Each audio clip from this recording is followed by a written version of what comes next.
Fala aí galera, beleza? Mais um vídeo aqui então no Matemática com o Edu. E hoje a gente vai falar de conjuntos, pessoal. Vamos lá. Essa daqui é então a parte 1. E a parte 2 eu ainda tenho que passar mais algumas coisas, tá? Que eu não vou passar tudo nessa aula aqui para ela não ficar muito longa. E na aula 2, na parte 2 também vai ter exercícios resolvidos, beleza? Então vamos lá. Pessoal, para começar um conjunto, a gente utiliza aquela ideia do dia a dia mesmo. É um grupo de elementos com características semelhantes, é só isso. Então, por exemplo, eu tenho aqui um conjunto A, certo? E eu tenho aqui os elementos 1, 3, 5, 7, 9 e 11. Quais são as características semelhantes entre eles? Eu posso citar várias, né? São números naturais, são todos números, são números ímpares, certo? Eu também posso formar um conjunto com as vogais do alfabeto. Eu também posso formar um conjunto de países, de pessoas, certo? Então, aí eu posso formar conjunto com vários tipos de elementos. É o seguinte, pessoal, nomenclatura, a gente vai usar letras maiúsculas para representar conjunto. Então, note que esse conjunto aqui eu chamei de A maiúsculo, esse aqui de B maiúsculo. E também, para representar elementos de conjunto, a gente vai utilizar letras minúsculas, pessoal. Daí a gente também pode colocar números, né? Números, palavras também como elemento. Pessoal, conjunto vazio é aquele conjunto que não tem nenhum elemento. E como que a gente representa? Através de duas chaves sem nada dentro, ou através de uma bolinha com risquinho. Você nunca pode colocar essa bolinha com risquinho dentro aqui das chaves, tá bom? Porque senão deixa de ser um conjunto vazio. E isso daqui, pessoal, ele é muito interessante porque vai que eu vou resolver uma equação, por exemplo. Só que aquela equação ela não tem solução dentro do conjunto dado. Aí eu utilizo o conjunto vazio para representar que aquela equação não tem nenhuma solução, tá? É uma aplicação aí de conjunto vazio para vocês. Vamos lá. A gente também, pessoal, pode representar o conjunto de uma outra forma. Que forma que é essa? Através de um diagrama. Ó. Eu coloco aqui, sei lá, essa bolinha aqui, eu vou colocando os elementos aqui dentro dela, entendeu? Então isso daqui é um conjunto que eu montei aqui para vocês, com os elementos 1, 2, 3 e 4. Eu só esqueci de dar um nome do conjunto aqui, daí a gente pode chamar de A, por exemplo. E aí eu posso representar o conjunto dessa forma aqui. E essa forma, pessoal, ela é muito interessante e é conhecida como diagrama de Venn, beleza? Ela tem várias aplicações aí e a gente vai ver uma delas na aula que vem. Vamos lá, conjuntos numéricos, galera. Números naturais. Os números naturais são o seguinte: 0, 1, 2, 3, 4, né? E por aí vai. É chamado de números naturais, pessoal, porque é os números que a gente aprende naturalmente, desde pequeno, entendeu? Então eu tenho aqui os números naturais, apenas números positivos, beleza? Números positivos, incluindo o zero. E também eu não posso ter número com vírgula aqui, por exemplo, 1,5, né? Não pode ter. Os números inteiros é o seguinte, pessoal. É o conjunto dos números negativos e positivos, porém eles não podem ter casas decimais após a vírgula. Então eu não vou ter ali, por exemplo, 1,5, 2,6, entendeu? E os números inteiros a gente representa aqui pela letra Z. Na verdade não é um Z, é um sinal de maior e de menor, tá? E aqui eu tenho apenas os elementos inteiros mesmo, né? Eu não vou poder ali ter números quebrados, digamos assim, beleza? Inclui números negativos, positivos e o zero também. Números racionais, pessoal. Esse daqui é o seguinte, conjunto dos números racionais, a gente vai representar aqui pela letra Q, e ele é formado por todos os números que podem ser escritos como fração. Então eu dei aqui alguns exemplos para vocês, ó. O menos 4 ele pode ser escrito como fração, vocês concordam comigo? Ó? Se eu fazer, por exemplo, menos 8 dividido para 2, vai dar menos 4. Né? Então ele pode ser escrito aí como fração. O menos 7 sobre 2, né? Ele já está na forma de fração. Então aqui, qualquer número que possa ser escrito na forma de fração, ele entra no conjunto dos números racionais. Aí aqui vai entrar os números com vírgula, nem todos, tá? Só alguns. Então, 1,5 eu consigo escrever como fração, por exemplo, 15 sobre 10 ou 3 sobre 2, beleza? E também eu tenho os decimais infinitos, pessoal, com repetição, que são as chamadas dízimas periódicas, né? Esse número aqui, ó, 2,333 infinitamente. Qual que é a repetição que ele tem aqui? É o 3, né? Então ele pode ser escrito como fração. Não é todo decimal infinito, né? Não é todo decimal que eu posso escrever na forma de fração. Então nem todo decimal vai ser um número racional. E aí por isso que existe o conjunto dos números irracionais, galera. É o conjunto dos números que não podem ser escritos como fração. Então aqui vai entrar os decimais infinitos sem repetição. Então esse número aqui, ó, 1,126531,735, vamos fingir aí que ele não tem repetição, até o infinito, né? Ele é um decimal infinito. Se ele não tiver nenhuma repetição e for um decimal infinito, então ele é um número irracional. Eu não consigo, pessoal, achar uma fração que gere esse número aqui. Ó, raiz de 2, raiz de 3, né? Raiz de um número primo, ela sempre vai ser um número irracional, beleza? Vamos lá. E aí tem um outro conjunto que é os números reais, né? Os números reais é o conjunto, pessoal, dos números irracionais e os racionais. Então aqui ele é formado por todos os números que existem, beleza? Então se um número existe, ele é um número real, beleza? Então, entra os números irracionais aqui, entra números racionais, inteiros, naturais, entra todo mundo que eu já citei aqui anteriormente, beleza? A gente também tem um outro conjunto, que é os números complexos. Eu vou dar só uma pincelada aqui neles, tá? Só pra gente aí não sair sem saber. Então, por exemplo, um exemplo de número complexo, né? Raiz quadrada de um número negativo. Na verdade, não é só raiz quadrada, que eu coloquei aqui só raiz quadrada, mas é qualquer raiz de índice par de número negativo.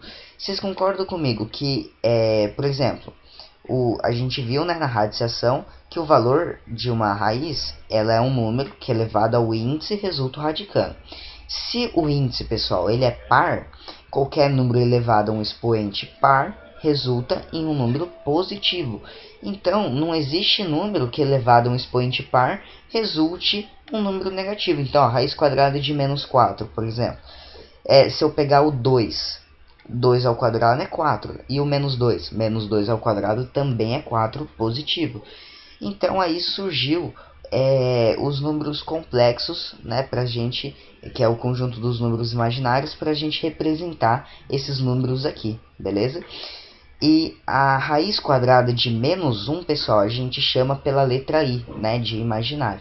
Então aí só para deixar esclarecido para vocês. De maneira geral, a gente pode montar um diagrama que é o seguinte, ó. Eu começo aqui com os números naturais, beleza? É um conjunto de números infinito.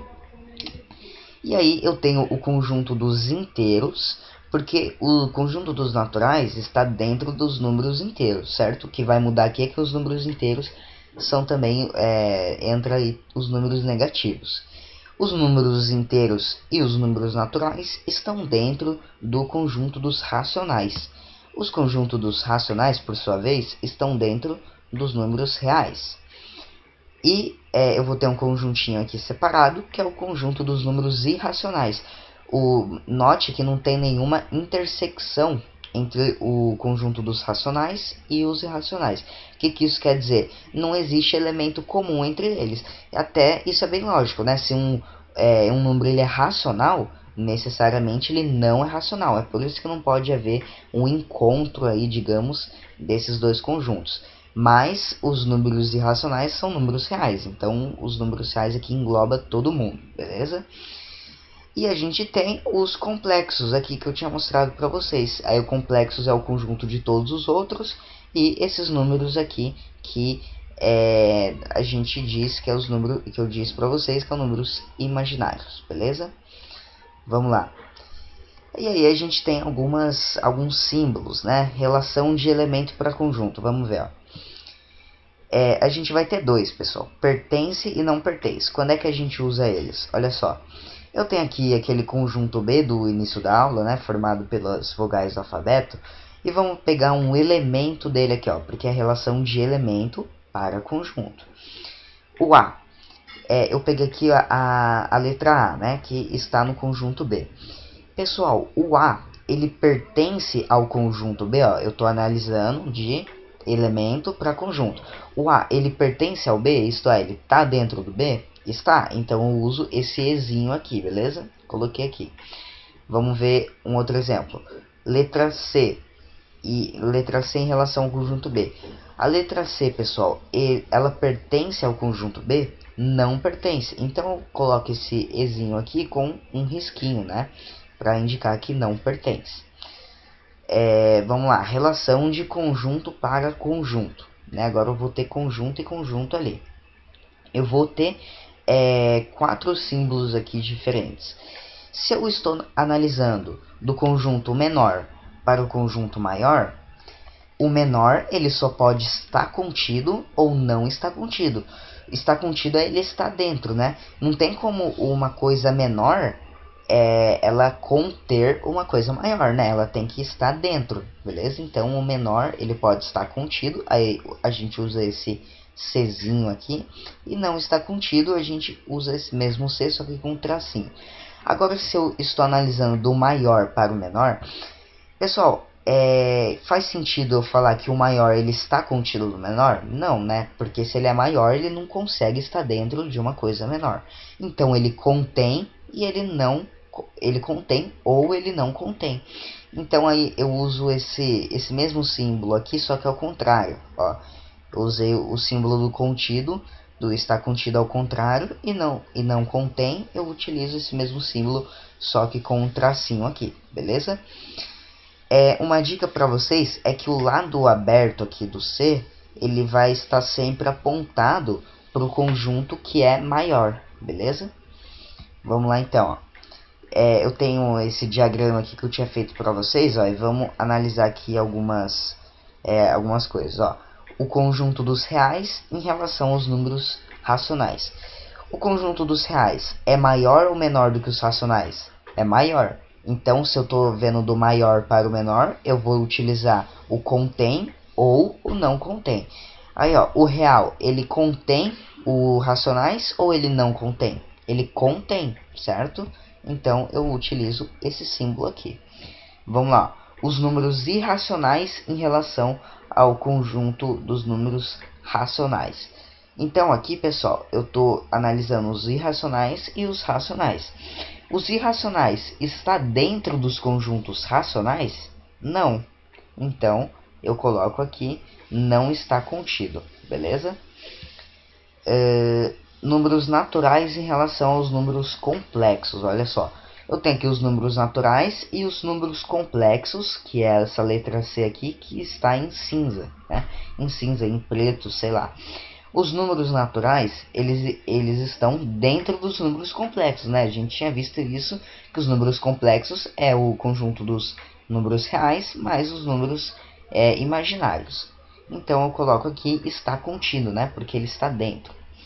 Vamos lá, naturais em relação ao conjunto dos números inteiros.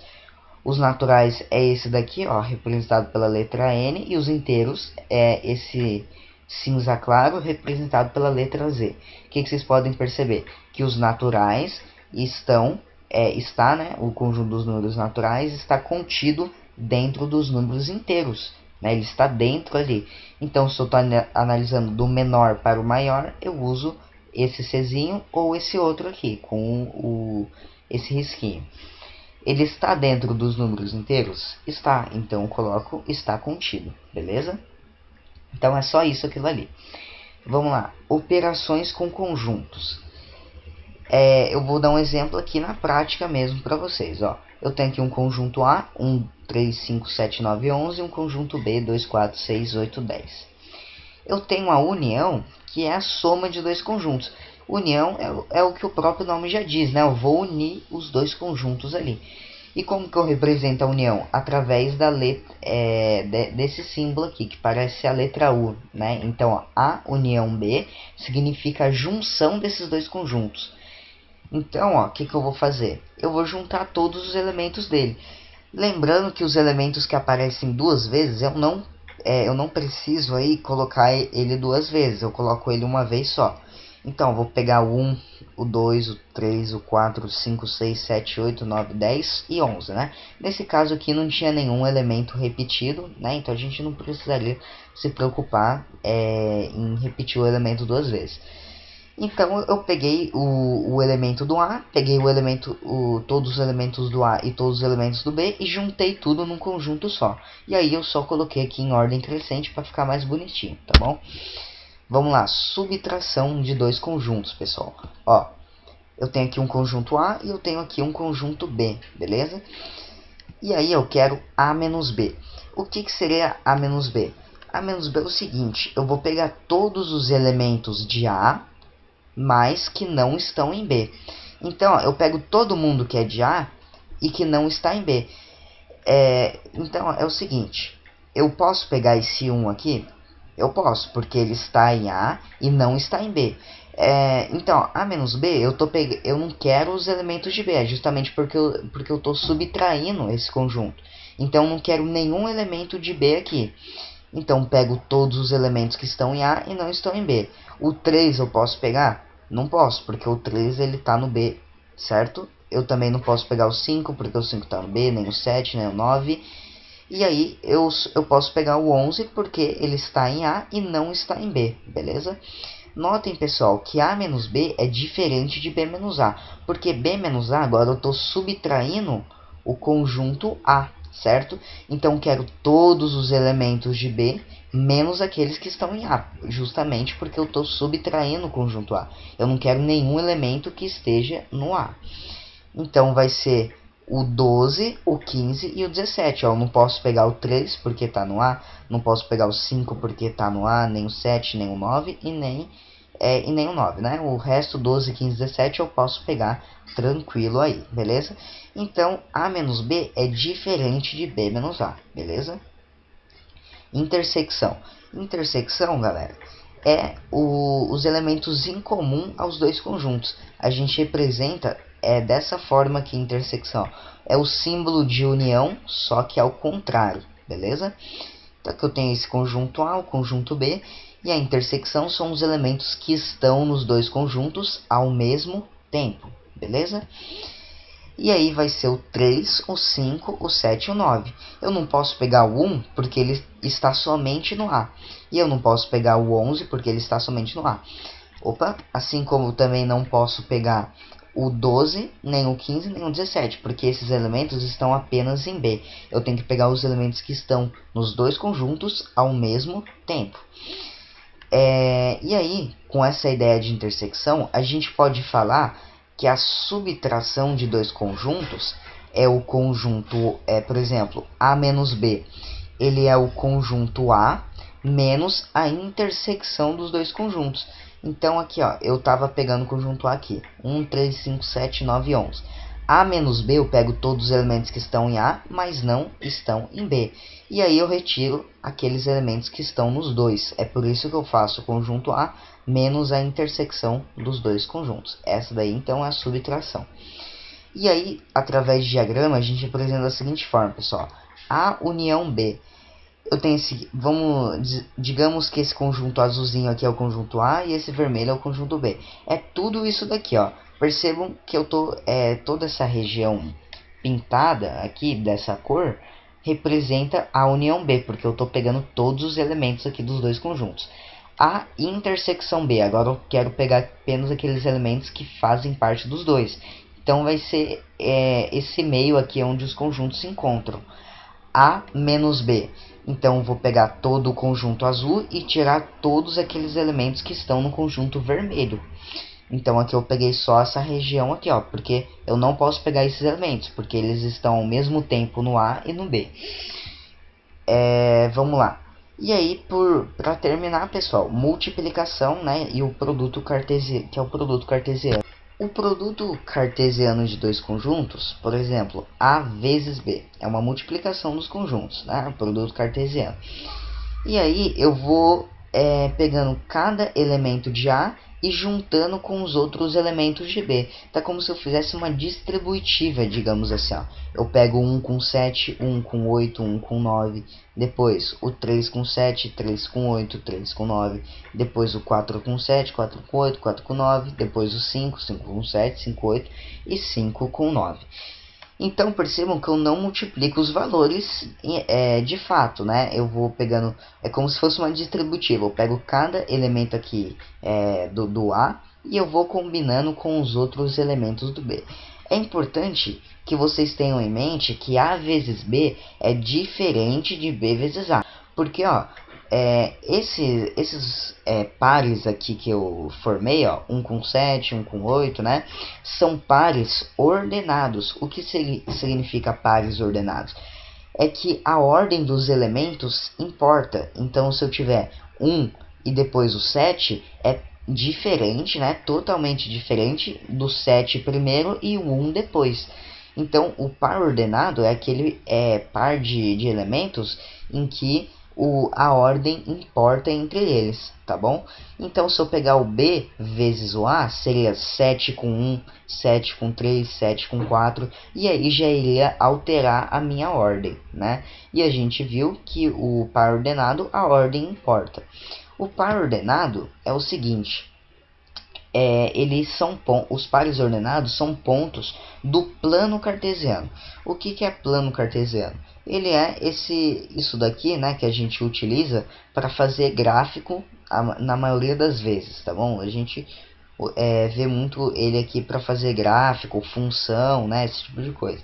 Aqui então tem um eixo horizontal, que é o x, e aqui eu tenho um eixo vertical, que é o y, certo? E aí eu vou provar para vocês que o produto A vezes B é diferente de B vezes A. Então, A vezes B, a gente formou o par ordenado 1, 7, beleza? O 1 e o 7, pessoal, formam um par ordenado x e y. O que isso significa? O primeiro é o valor de x e depois é o valor de y. Então, ó, eu tenho 1 para x, eu coloco aqui, 1 para x, beleza? No eixo x e depois o 7 para y.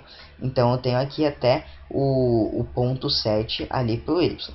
E aí eu traço retas, né, que a partir desses dois pontos, e onde elas se cruzarem, vai ser o meu ponto aqui. Então, o par ordenado 1, 7 representa esse ponto aqui, beleza, pessoal? O par ordenado, ele sempre vem o valor de x primeiro e de y depois, tá? Então, tenho aqui primeiro o valor de x, que no caso era 1, e depois o valor de y, que era 7, né? E aí, se eu fazer b vezes a, eu iria formar o par ordenado 7 e 1. Então, é 7 para x e 1 para y, né? Sempre vem o valor de x primeiro e o de y depois. É por isso que a ordem importa. Então, ó, 7 para x e 1 para y. Aí eu traço retas a partir desses pontos e onde elas se encontrarem, eu formo o meu ponto aqui. Percebam que esse ponto aqui é diferente, totalmente diferente desse outro. Logo, com isso a gente prova que A vezes B é diferente de B vezes A. Pessoal, não era só isso que eu queria passar para vocês, tá? Na aula que vem eu ainda tenho que passar algumas novas coisas aí. E também vai ter os exercícios resolvidos. Se você gostou da aula, deixa seu like aí embaixo, que é muito importante. Inscreva-se no canal e, se possível, compartilhe esse vídeo. Valeu, pessoal. Falou!